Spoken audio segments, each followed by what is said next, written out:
kana so ka gane masoyanka na gaskiya, to ka tsaya daidai matsayinka, ka tsaya a haka yanda Allah ya halicce ka. Kada ka yi wani abu da zai burge mutane, kada ka yi wani abu da zai sa mutane su karɓe ka. Ka tsaya kawai a haka daidai matsayinka yanda Allah ya halicce ka.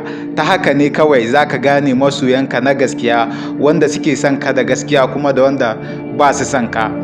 Idan ka canza daga yanda Allah ya halicce ka don ka burge mutane, to wasu za su so ka ne kawai don ka canza don ka burge su. Amma daga lokacin da ka koma daga yanda kake a da, yanda Allah ya halicce ka, to za ka gani kuma sun yi nesa da kai, ba su son ka. Kenan ka gani wannan kuma ina dalili kuma kaga wannan bai da kyau kawai. Amma ka tsaya a haka yanda Allah ya halicce ka daidai matsayinka.